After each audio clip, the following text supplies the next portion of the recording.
So want to welcome you once again to Module 5, Network Protocols. Network Protocols. Now, remember we are talking about cybersecurity operations, and we've been talking about the foundations that we need. We have looked at the general theory of threat actors, why people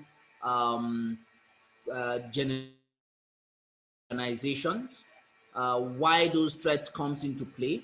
We have looked at the fact that when people are creating this particular threat, they basically understand the structure of an operating system, especially how the operating system behaves and functions and operates. And so we also looked at the concept of Microsoft Windows, and we understood how the structure of the Windows is and how it operates. That being said, we also looked at Linux. We saw how Linux operates, and we understood the way the system functions. We've also seen some basic commands. And in the class, we all agreed that to just a second.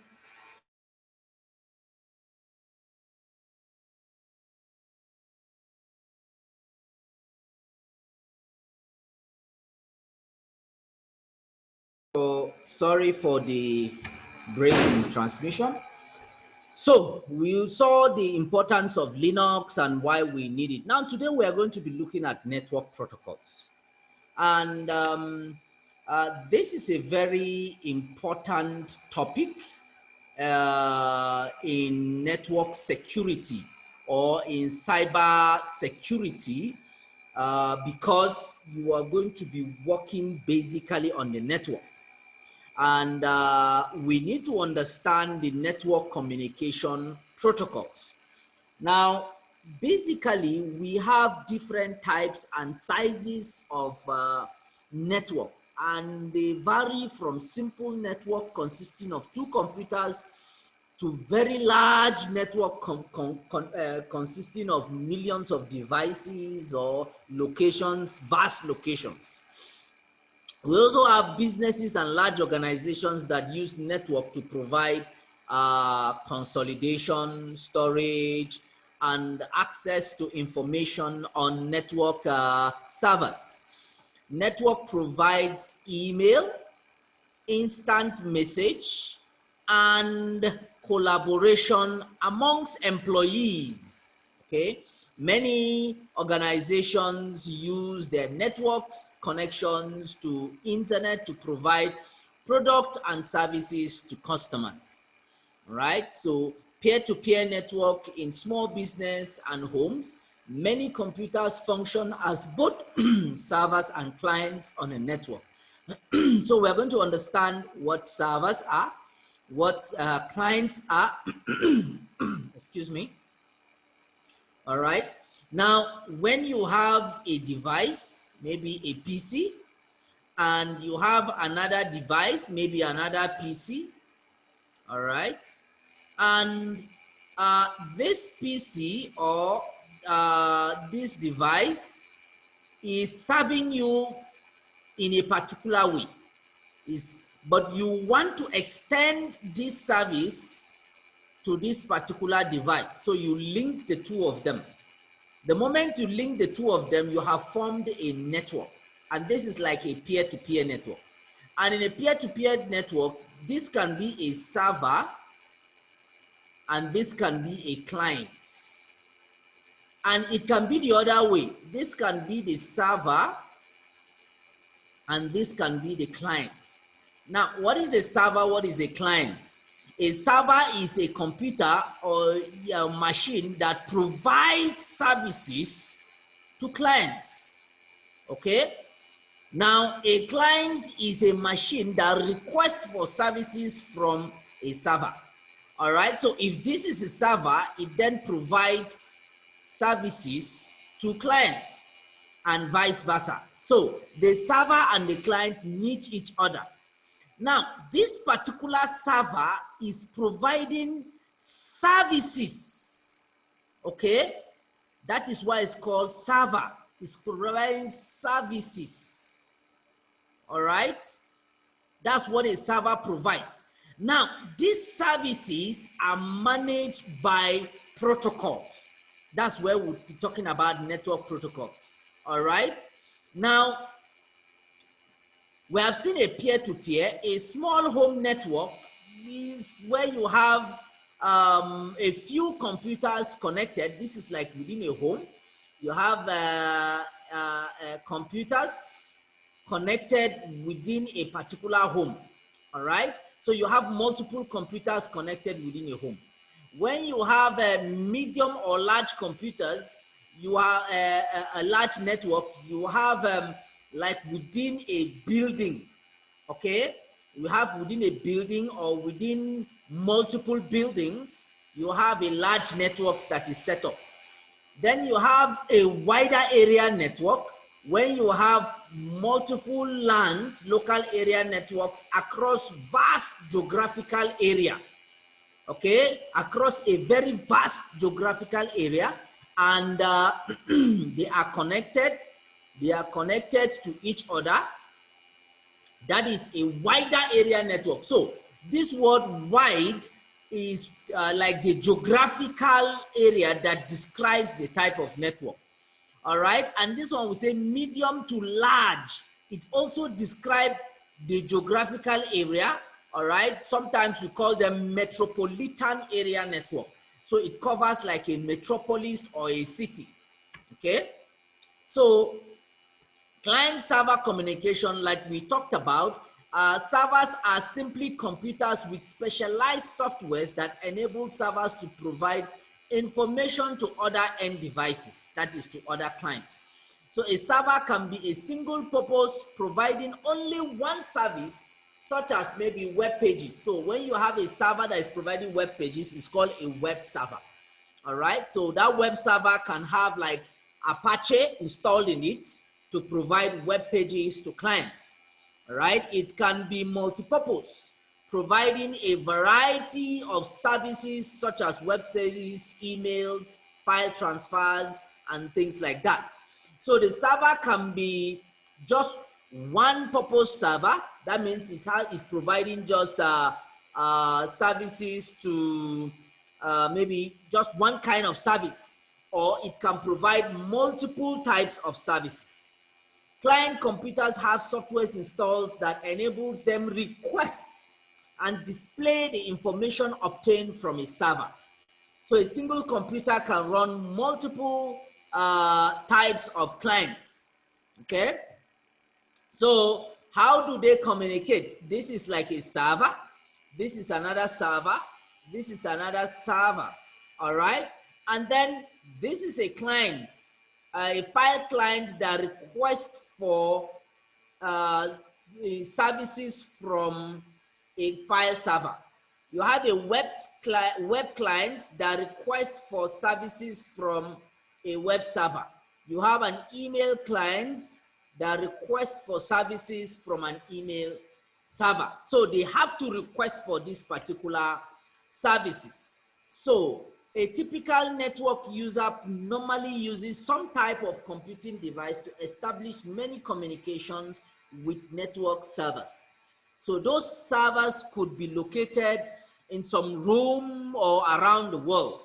So students are encouraged to use devices such as laptops, tablets for accessing these resources. So Terry connects to the school Wi-Fi connects network and searches for required resources using search engine. So like in schools, for instance. So her search engine is submitted wirelessly from her device to the school's network. The search data is addressed so that it can find its way back to Terry, all right? Now, the search string of binary data is encoded into radio waves and is converted into electronical signals and travels on the school's wired network to reach the school's internet service provider. Okay, we're just explaining a student who is trying to search for an information from a school's database.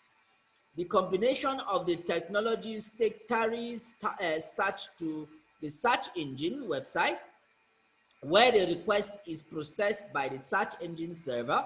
The results are then encoded and addressed to her school and eventually to Terry's device. So you see, the client will now search for a information, and then the request will go to the required server, and then it will come back to the searching device.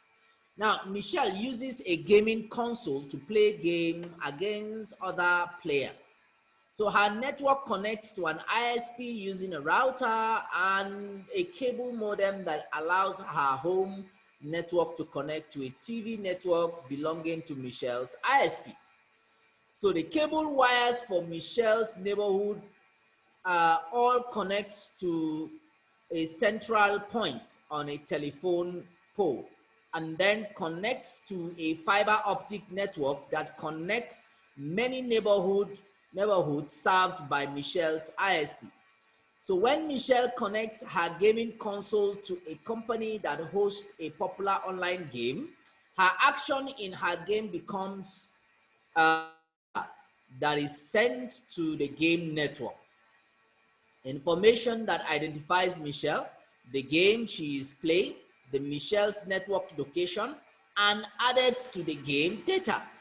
The piece of data that represents Michelle's game play are sent at high speed to the game player on the network.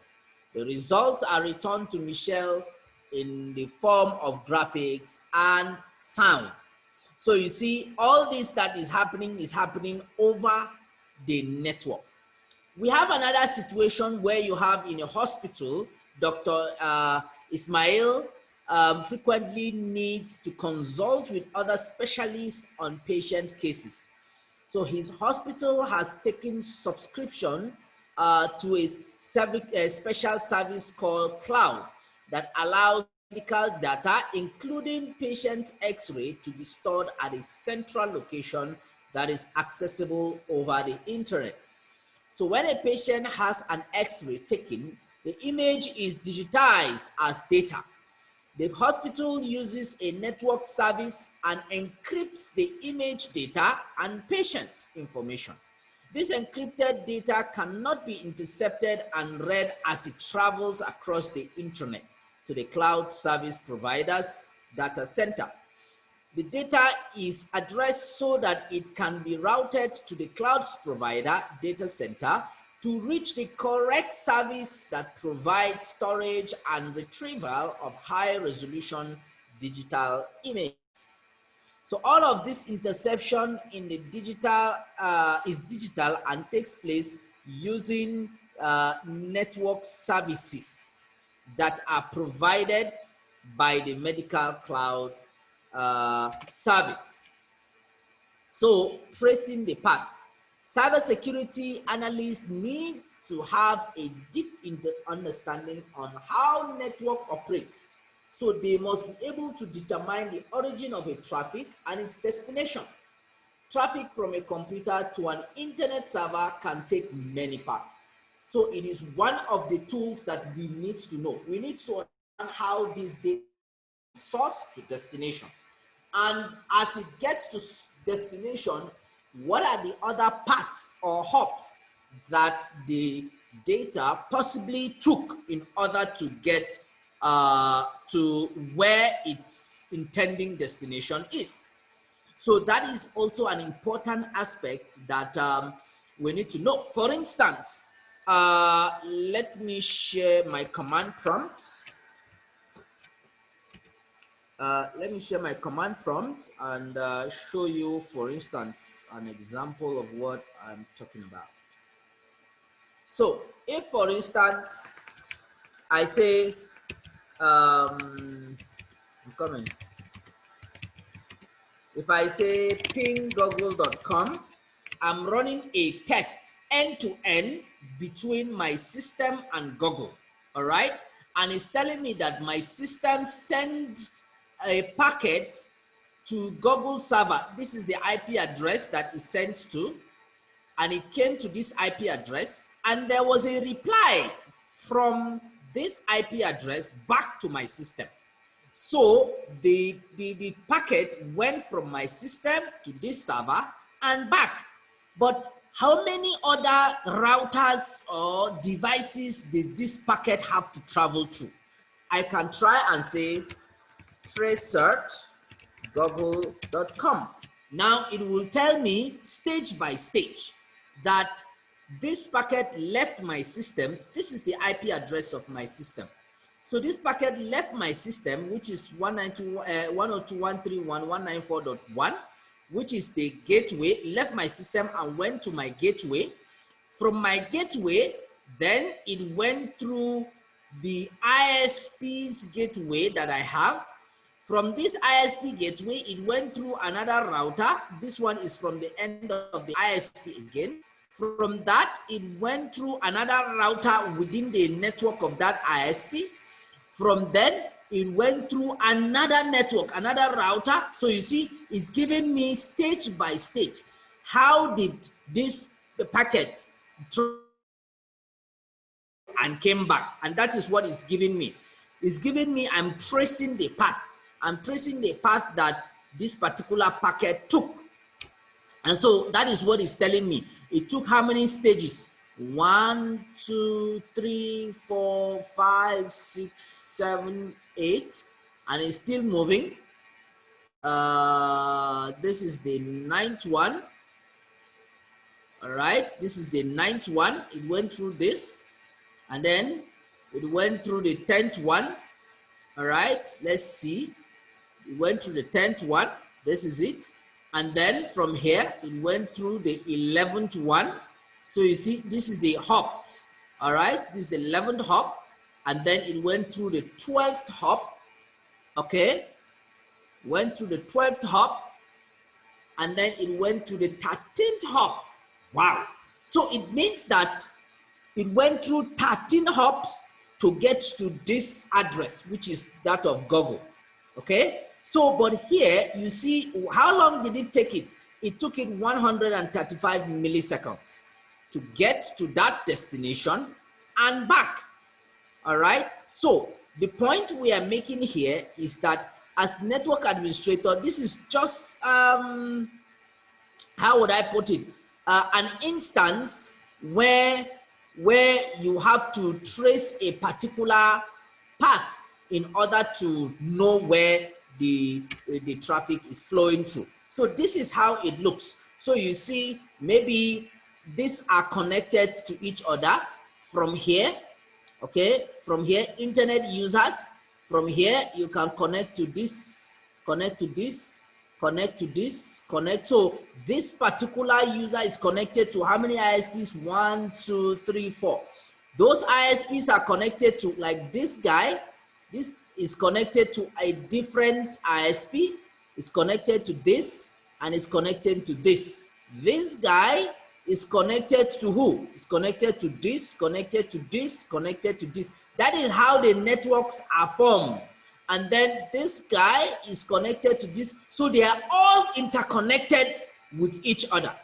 That's why we said a combination of copper and fiber optic cables that go over land and under the ocean carry data traffic.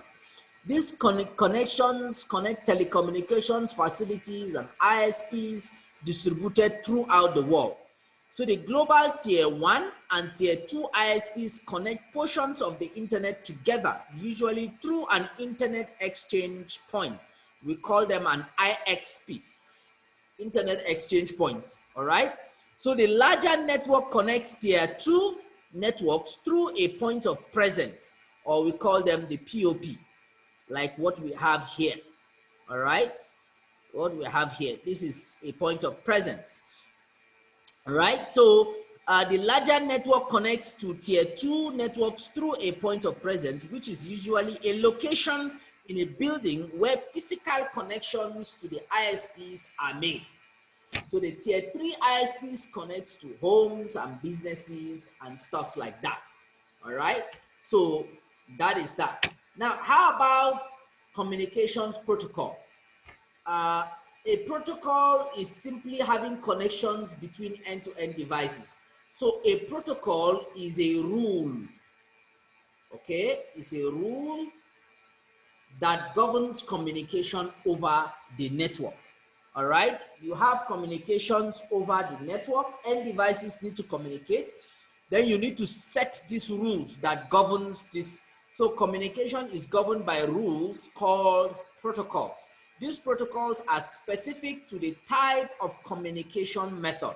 If it is a message, they have their own communication method.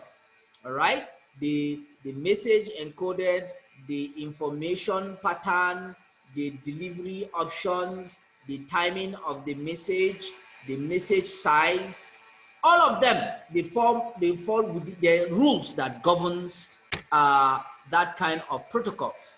So network protocols provides the means for computers to communicate on the network. Network protocols detect the message encoding, formatting, encapsulation, size, timing, and delivery options. So network protocols define a common format and set of rules for exchanging message between devices. So some common networking protocols include the HTTP or the HTTPS, which is secure. This is hypertext transfer protocol. Is a rule that governs transfer of web messages, all right? And then we have TCP, transmission control protocol, and then we have IP, that's internet protocol. All right, so for the IP, we have the version 4 and we have the version 6. All right, so these internet protocols have a structure in which they function. You have usually the data, then you have the IP, that's the internet protocol. The internet protocol actually has to do with addressing, okay? How do you address your destination, or how do you address your source, all right? So the path sharing specifies the process by which networking devices share information about pathways with other networks, all right? Information sharing specifies how and when error system messages are passed between devices, all right? And then session management manages the setup and transmission of data transfer sessions. Now, we have a protocol suite that explains or defines how this information moves from one layer to the other, or how it travels from one point to the other, all right? And it's called the TCP/IP protocol suite, right? So it is a suite that's used by the internet and network of today. And it has two important aspects. It has what we call the open standard protocol suite, and then the standard-based protocol suite. Now, what is the difference? The open standard is a means that is freely available to the public and can be used by any vendor on their hardware or their software. But the standard-based protocol suite means that it has been endorsed by the network industry and approved by a standard organization, all right? So as you can see here, we have network layer, layer 1, the internet layer, layer 2, the transport layer, layer 3, and then the application layer, layer 4. Now, these 4 layers are what defines the TCP/IP protocol suite, all right? And what they do basically is explain the kind of rules or protocols that are at each level or at each layer. So, for instance, in the network access layer, there are rules that governs address resolution protocols, or Ethernet protocols, or wireless LAN protocols, okay? And these rules basically explain how data gets into the system. This is at like the ground layer, and it defines either wired or wireless, and whether cable or wireless radios or whatever. all right? At this layer, which is the internet layer, it actually defines the rules on IP version 4 or IP version 6 and defines the source and destination of your message. It actually controls the routing processes of your message as well. And the routing actually explains to us how your traffic moves, where it goes to, all right? It determines the path that the traffic or the packet is being forwarded to. Now, at this particular first layer, the data is called, or the PDU is called bits, okay? It's called bits because it deals with binary coding, zeros and ones, all right? Now, at this particular internet layer is called packets, all right? And the packet, what it does is that it determines the path determination and packet forwarding, how the packet moves, where it goes, based on its source and based on its destination. And then the transport layer here, the PDU is called segments. All right, it's called segments. Now, this segment, why is it called segment? Because once it gets here, it is broken down into different units or segments, all right? And based on these segments, then it is forwarded out to a protocol. Now, these protocols, like we talked about, they are rules, but they have what we call the port numbers, all right? They have port numbers. So every protocol or every service, okay, or every service that you are running, every protocol or every service you are running runs at a particular port number. That port is like a window or a door in which the traffic that initiates the communication between the source and the destination. So the transport layer manages that. It manages either the TCP or it manages the UDP, and it segments this data and controls the port.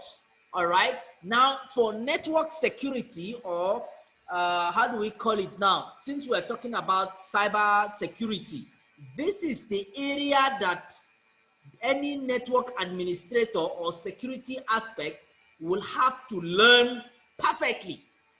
Because if you must learn how to block certain traffic, you need to understand the kind of port that they operate on. If you want to control a particular kind of service, you need to understand the port that service is running on. All right, and that's all at the transport layer. Then at the application layer, it talks about the kind of protocols that are running here. So like DNS is a protocol that runs at, for instance, it runs at port 53. So if you come to transport layer and you want to control DNS traffic, you have to run on port 53. You need to work on this particular port. So all these protocols, all this one, they have their port numbers. All these services, these are services. This DHCP, version 4, version 6, Slack, all of them, they are services that actually are run on the network. So if you set up this on a machine, then you can say this is a DHCP server, all right? You can say this is a DNS server because you run this service. You can say this is an email server. So like this email server, you see this is SMTP, it runs on 25. This is POP3. POP3 and IMAP, they all run on different ports, all right? They run on different ports. What is the difference? This is post office protocol. This is internet messaging application protocol, and that helps you to download your mails. So they all also run at a different port number. This is file transfer, FTP. So if you run this, it calls FTP server. All right, so whether SFTP, that's secure FTP, TFTP, that's like a trivial file transfer protocol, all of them, they run on the server.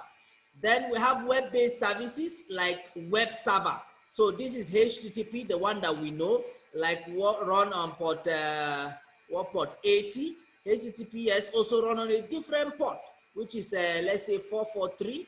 You see, so these are 443, sorry.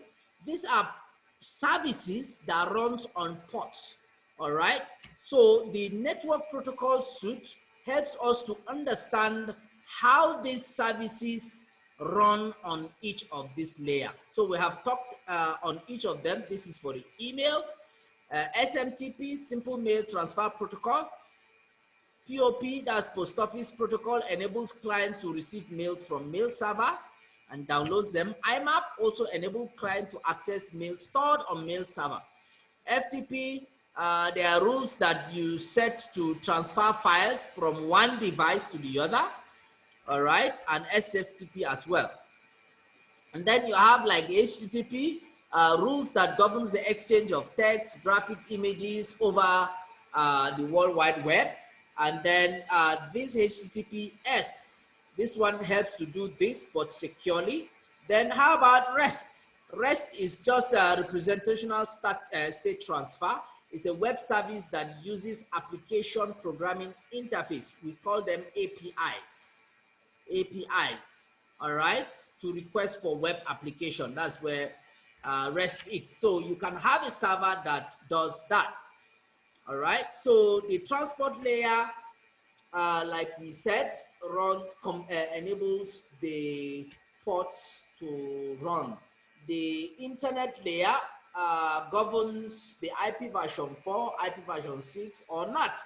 NAT is network address translation, and what it does is that it helps to translate your local IPs to public, or your private IPs to public IP addresses.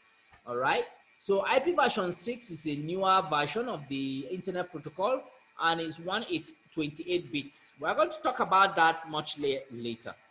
Then IP version 4 is 32 bits, and that's the one that is gradually finishing. All right. Now we have like messaging protocols like the ICMP. The ICMP is like what I showed you when you run a ping on your network. When you run a ping on your network like this, you see, this is an ICMP protocol. ICMP stands for Internet Controlled Messaging Protocol, and it manages how this kind of communication takes place end to end when you want to run a ping from one device to the other and things like that. So this is like ICMP, all right? That's like the ICMP we're talking about, all right? So OSPF, they are all routing protocols, dynamic routing protocols, and what do? They help to control our traffic and help to build what we call a routing table. So they help us to build a routing table so that, because how the router routes your traffic is based on information that are stored in the routing table. All right, this is network access layer. All right, so encapsulation. Now, encapsulation and decapsulation is the process of basically adding IP headers. Sorry, I say IP headers, header information from different layers in the TCP IP suite or the OSI model. So it's the process of placing one message format inside another one. It's like you have an envelope and you put an envelope inside another envelope, and then you carry that envelope, you put inside another envelope. That is encapsulation. All right. So you have an envelope like this.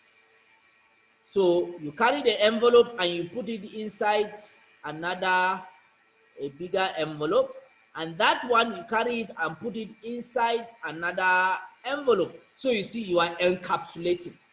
Now, decapsulating is the opposite. When you carry this big envelope, and you open it. When you open it, then you remove this content. All right. When you remove that content, then you open it also. When you open it, then you remove the content, which is the envelope that is inside. All right, that's discapsulating. So, but this happens in, how do we put it, in the TCP/IP suite or the OSI layer suite. All right, the communication model. So, for instance, you have this is an IP header. An IP header at the network layer that is encapsulated. Now, this is then added source IP address, destination IP address, then the version and things like that. So you see, the internet protocol is a protocol with a similar function to the envelope. So you see, this entire information is now appended or added to the data. Yeah, is added to the data. So that is encapsulation. All right. When it's added, then is sealed as one document and then sent down or sent up. All right. So this is an analogy. All right. When people communicate with each other, the message they send are usually broken into smaller parts or sentences. These sentences are limited to size, to what the receiving person can process at the same time. So if this lady is talking, she is bringing out what is in her mind, and then if she's bringing out what is in her mind, then this guy will decode it by breaking it into pieces. Then he will now understand what she's saying, and then he can now respond, and she will now decode it. So it's like a PC packaging a message in an envelope, and when it receives its destination, it's now open. You now open it to decrypt it. All right. So once it's encoded, then you can decode it. Now it's encoded in message size. Why are we saying message size? You see, that's one of the things that a transport layer does. It breaks it into these bits and pieces. Each of these message size is one message, so it's breaking into different. So by the time all of them reaches the destination, then it's assembled before the person now decodes it. Then what is time control? What we're just doing is we're just explaining the information in the IP header, this information here. All right, explaining this information by the flow label, the time control, the source IP, destination IP, the information basically that you can find in an IP header. So the flow control defines how much information can be sent and the speed at which it can be delivered. All right. And then response timeout, hosts on the network use network protocols that specify how long to wait for response and what action to take if a response timeout occurs. Access method, this determines when someone can send a message when a device wants to transmit on a wireless LAN. It is necessary for the wireless LAN network interface card to determine whether the wireless medium is available. Right? Now let's talk about unicast, multicast, and broadcast. Unicast, from the word uni. Uni means one. Is that not so? So a one-to-one delivery option means there is only a single destination for the message. So there is a unicast sending from from this device to this printer. So it goes like this. It's a unicast. A multicast, multi means more than one. All right, when you are sending message from one system to a group of systems, all right, to multiple systems, but within a particular group. And then when you are sending a broadcast, you are sending from one device to everybody within that particular system. That's a broadcast. Okay, so unicast is one to one, multicast is one to a many, but a few, a group. Then broadcast is one to all. All right, so a layered model is used to modularize the operations of a network into manageable layers. These are the benefits of using this layered model. All right, this is the layered model we're talking about. Remember, we talked about the TCP IP suite, where we said we have the network access, you have the internet layer, you have the transport layer, and the application layer. Now we have the OSI model, which is the Open System Interconnection Reference Model, that is further breaking down of this. The network access layer is broken down into physical layer and data link layer. This is 1, this is layer 2, this is layer 3, up to layer 7. All right, the network layer is, the internet layer is now the network layer. All right, and these are the protocols. For the network access or data link physical layer, these are the protocols that runs on that layer. And then for the network layer or the internet layer, these are the protocols that run on that layer. All right. Then the application layer is further broken down into 3. We have the transport layer remains the transport layer, and it runs TCP and UDP. Then the application layer is broken into session layer, presentation layer, and the application layer. And these are but a few of the many protocols that are run on that layer. So what are some of the benefits of this?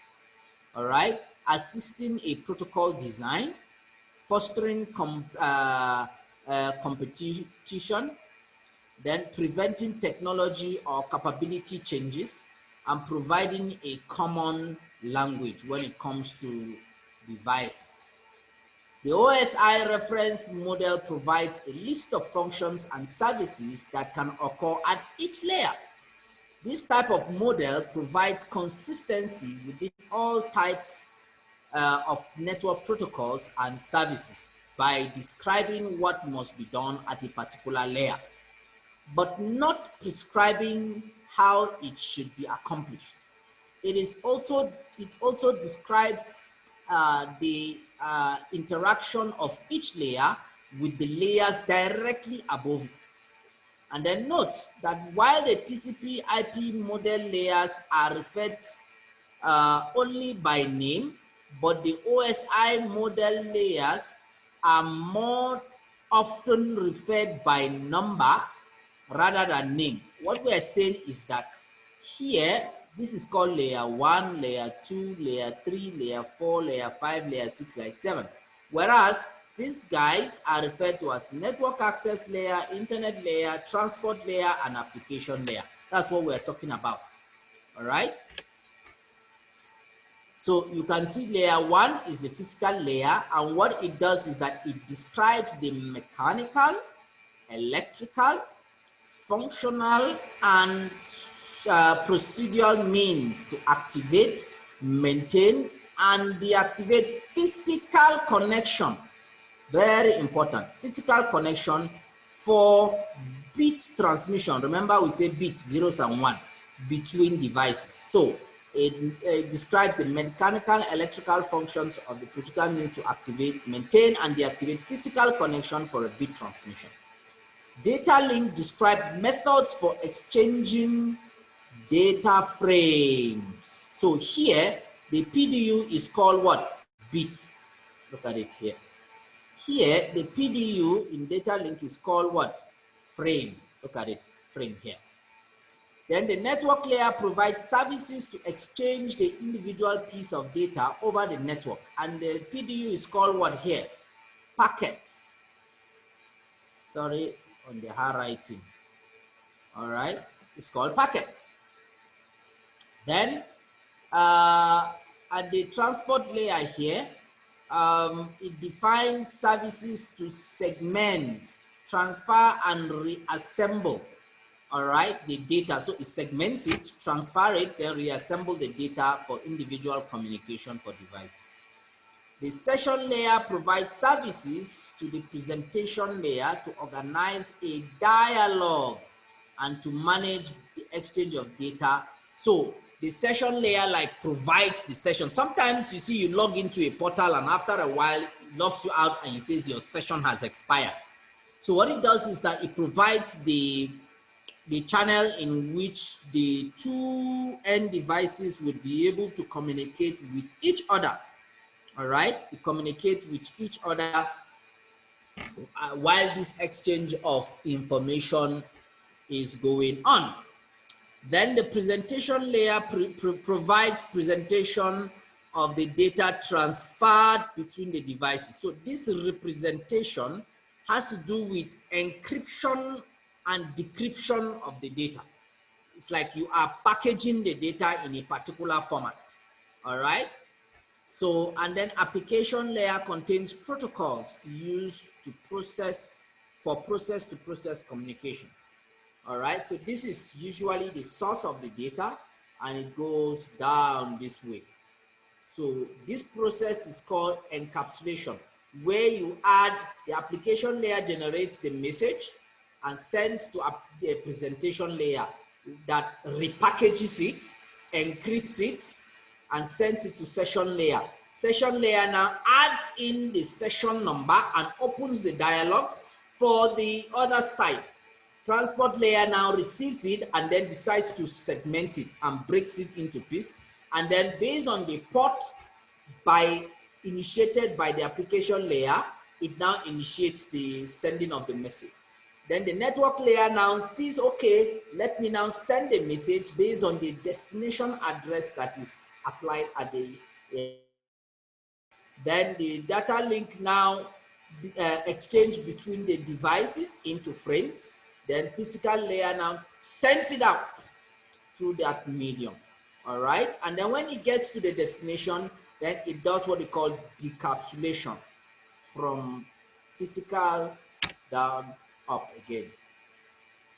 All right, but the TCP IP is only 4 layers.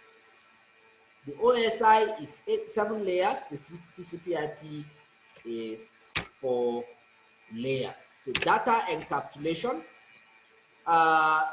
If large streams of data is sent across, if large streams of data is sent across a network, it would result in delay. So what will happen? It will be segmented and broken down into smaller chunks. So segmentation is a process of dividing a stream of data into what smaller units for transmission over the network. So as it breaks it or divides into smaller units, it attaches numbers so that once it reaches the destination, it's going to now reassemble it based on the numbers. So segmentation is necessary as network use the TCP IP protocols to send data in individual IP packets. So each packet is sent separately and the packets containing the segments for the same destination can be sent over a different path. As a large data stream is segmented into packets, more data can be sent over that network. This allows many different conversations to be interleaved on the network called multiplexing, when you send from one point to multiple points. All right. And it also, we're looking at the benefits. It increased speeds. So increased speeds, that means from one point it can send to multiple So the message comes here, then is multiplex. It can go through multiple channels. Okay. Then it can increase efficiency. If a single segment fails to reach the destination, only that segment needs to be retransmitted instead of resending the whole data. All right. So this is how it is. So the message is now segmented. Sorry, segmented. 1, 2, and numbered 3, 4, 5. So it's broken down into it. So by the time it gets to the destination, then it's then reassembled. So each segment of the message must go through the sequencing process to ensure that it gets the correct destination and can be reassembled similar to the content of the original message. So the TCP is responsible for doing that. All right. The PDU, sometimes we call them the protocol data units. As application data is passed down, the protocol starts on its way to be transmitted across the network media. Various network information is added at each level. So that is known as encapsulation. So the form that a piece of data takes at a layer is called PDU. During encapsulation, each succeeding layer, that is either layer 1, 2, 3, 4, 5, 7, each succeeding layer encapsulates. It's like putting it in an envelope, like we talked about. The PDU that it receives from the layer above it. So maybe layer 7 will now give it to layer 6. Layer 6 will encapsulate layer 7. Then layer 5 will encapsulate layer 6. Remember, layer 6 already has 7 in it. Layer 4 will encapsulate layer 5. Layer 3 encapsulate layer 4. Layer 2 encapsulate layer 3, and layer 1 encapsulate. And that is how it does. So at each stage of the process, the PDU has a different name to reflect its function. All right. So like we said here, at the application layer, session layer, and transport layer, the PDU is called data. All right, that's the application layer, presentation layer, and session layer. At the transport layer, if this data is, you see this data, this is the data here, is sent down here. So this data is encapsulated with a transport layer, transport header. So this transport header is added. And at this layer, once this header is added to this data, it becomes what? Segment. So you see what is going to come down to layer 3, which is packet. You see from here, like this. This is what will come down as data to the transport to the network layer. Then the network layer will now add its own header here to this data. Once it adds its own, it becomes what? Packet. Then it will now forward this whole thing now down to the data link layer. The data link layer will now add a frame header, and then adds a frame trailer. This trailer is for error checking. It checks for errors, CRC errors, and stuff like that. All right, so this frame header has maybe like MAC address, source, and destination, and stuff like that.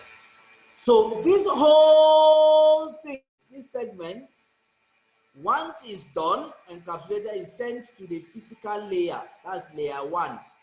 And then in layer 1, it converts it into zeros and one, into bits. Can you see? That's why it's called bits. So here it's called frame, and then here it's called bits. So in the form of bits, that is where it can be sent throughout through the physical medium, whether the wireless card or the network cable or the optical fiber or whatever network medium that it uses. All right. 3 addresses. Network protocols require addresses to be used for network communications. So the OSI transport layer, network layer, and data link layers use addresses This transport layer use what we call port addresses. So there will be source port address and destination port address. The network layer uses addresses. There will be source IP address and destination IP address. The data link layer uses addresses too in their header. We have the source MAC address and the destination MAC address. So that's the transport layer uses protocol addresses in the form of port numbers to identify new applications. The network layer specifies addresses that identify the network that clients and servers are attached to. And then the data link specifies the device on the local area network that should handle the frame. That is like the switches, all right? So all three addresses require for client-server communication. So that is what we have in there. So encapsulation, when a message is being sent on a network, the encapsulation process works from top to bottom. All right. At each layer, the upper layer information is considered data with the encapsulation protocol. All right. And then decapsulation, once it gets to the destination, is decapsulated. So the process is reversed, receiving it as decapsulation. So it's a process used by receiving device to remove one or more of the protocol headers. So the data is decapsulated as it moves up the stack towards the end user application. All right. So I think that is the summary. That is the end of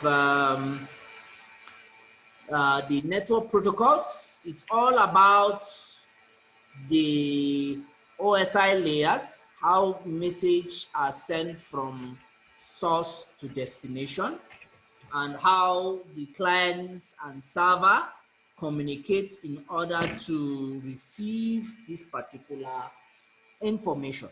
And remember, for network security specialists, you need to know this very well, especially the transport layer. Okay, you need to know it very, very well. And you need to understand how this encapsulation and decapsulation takes place, because most hackers, that's how they used to extract information. All right. So I'll pause here for any question, and let us know.